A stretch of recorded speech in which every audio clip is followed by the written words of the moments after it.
The morning started like any other at the Augustine, Manhattan's most exclusive residential tower.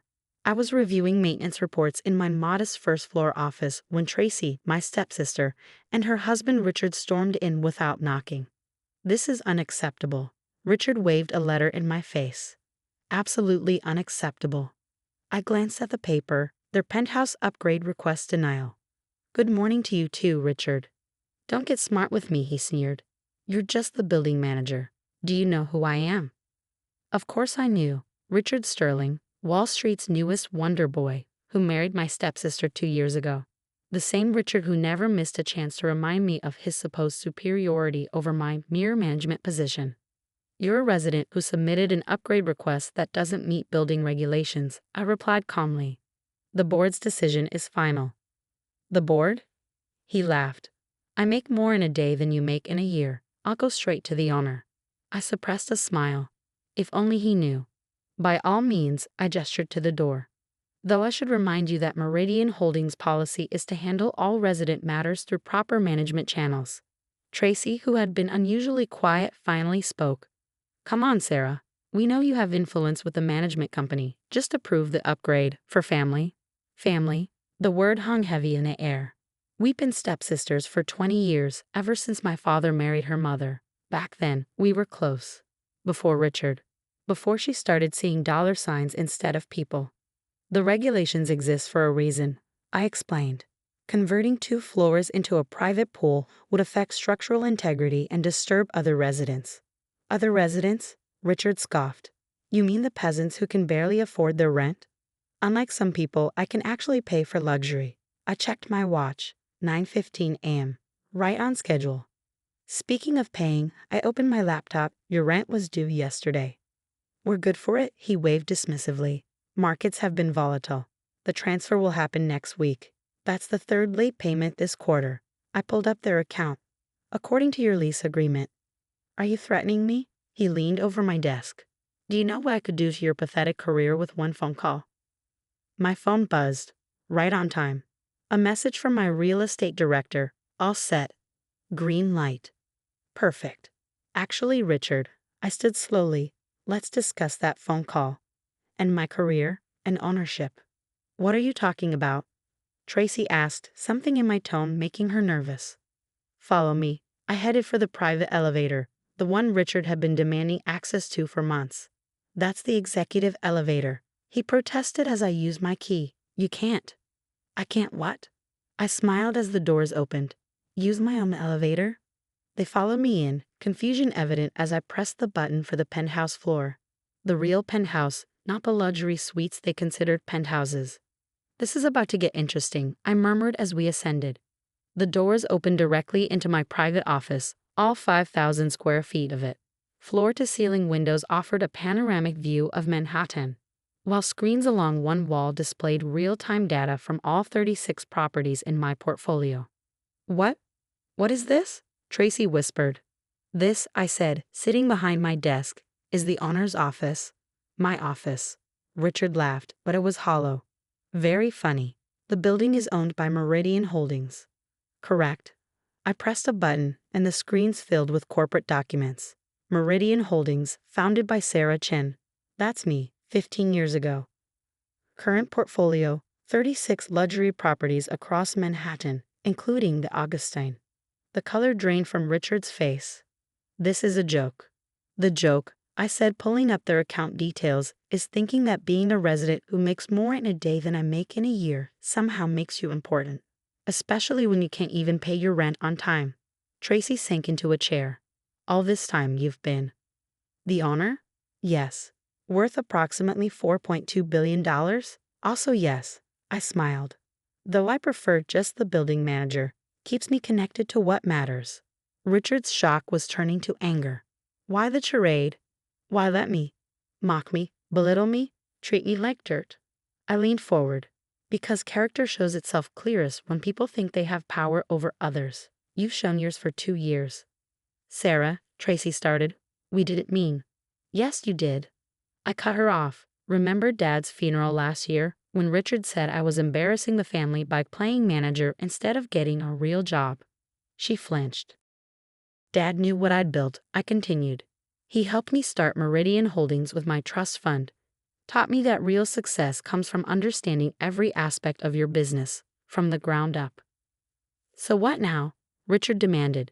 You've had your fun, made your point. Now, I pulled up their lease agreement. Now we discuss your residency. 3 late payments constitute grounds for eviction. You can't evict us. Tracy protested. We're family. Family? I laughed softly. Like when you uninvited me from your Christmas party because Richard's business associates might learn his sister-in-law was just a building manager. Richard straightened his tie, trying to regain composure. Name your price. Everyone has one.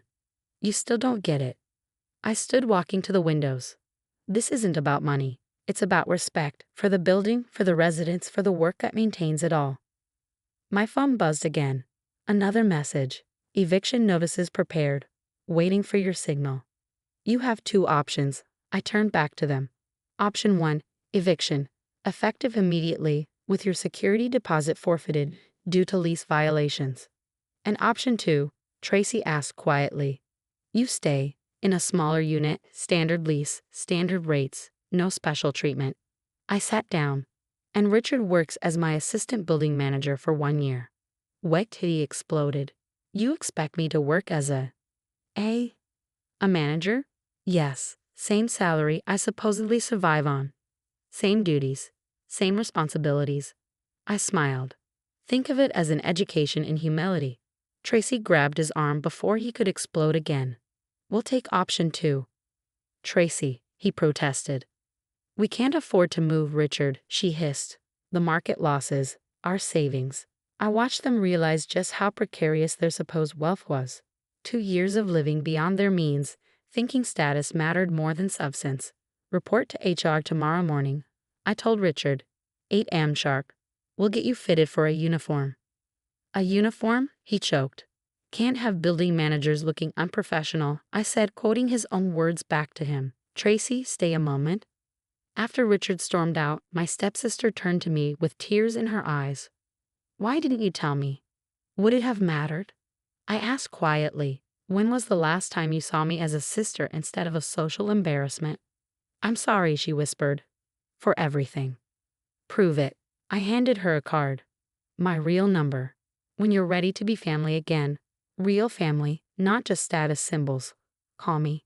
As she left, I looked out over my city. Sometimes the best investments aren't in buildings.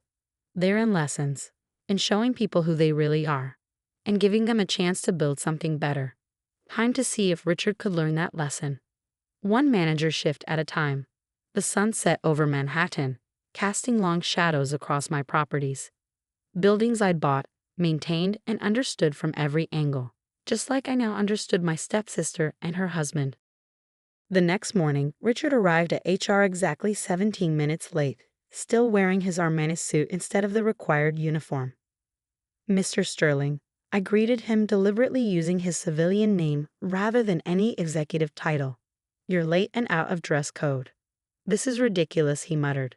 I'm a Wall Street executive, not some. Not anymore, I cut him off. For the next year, you're assistant building manager. Your first warning is for tardiness and a dress code violation. 3 warnings. Result in termination. Yes, I read the contract, he snapped.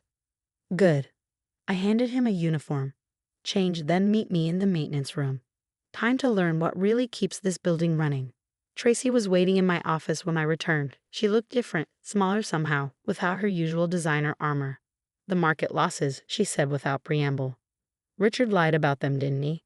I pulled at their financial records. Being the building owner had its advantages.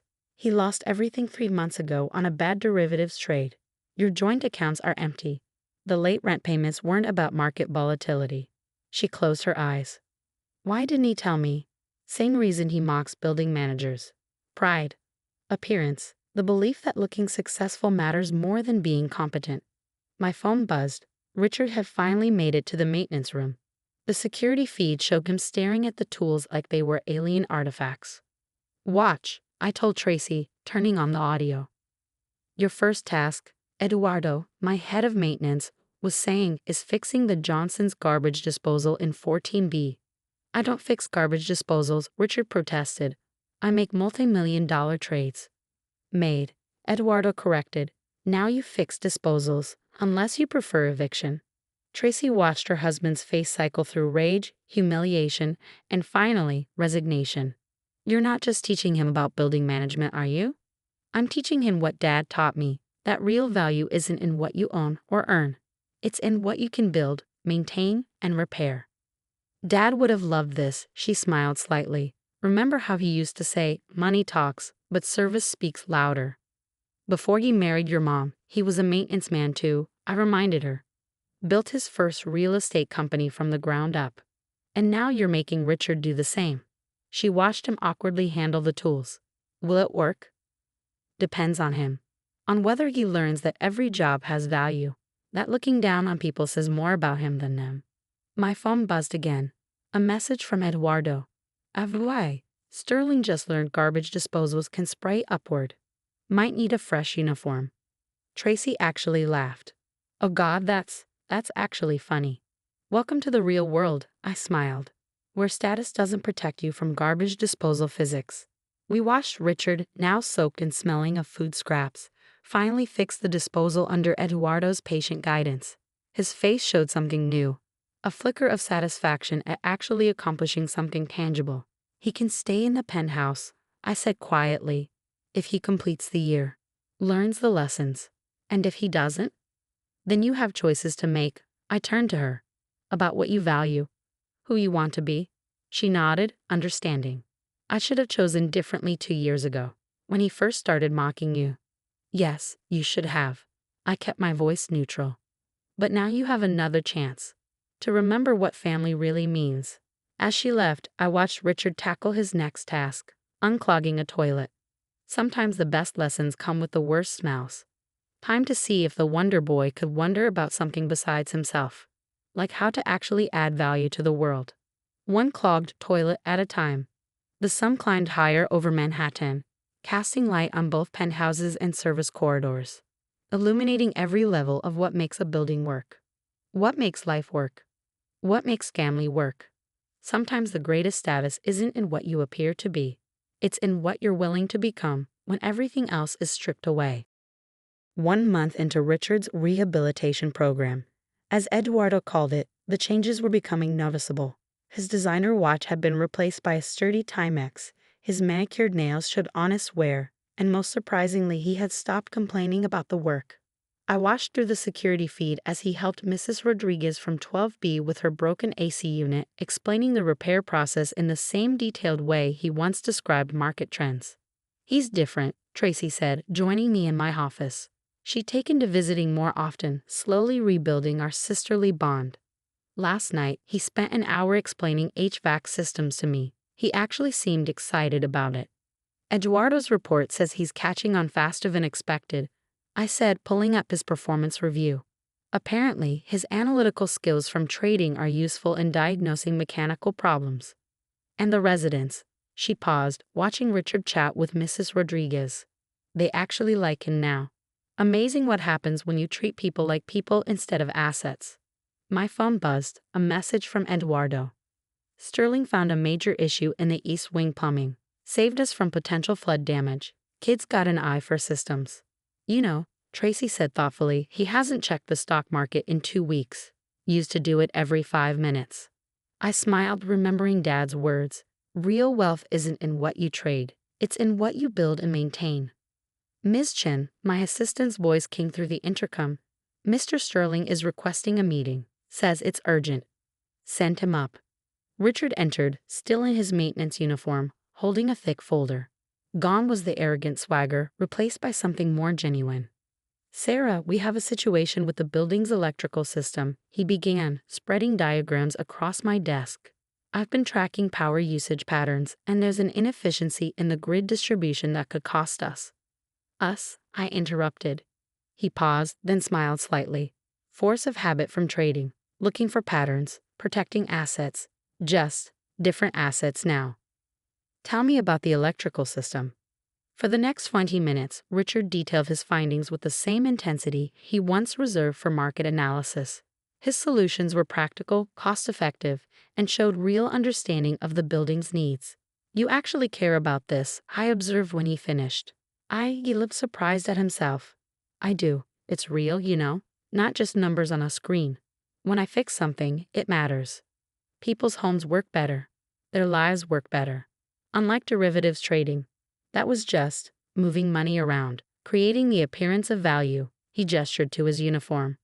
This creates actual value." Tracy, who had been quietly listening, touched his arm. "I'm proud of you. Even though I'm just a maintenance man now.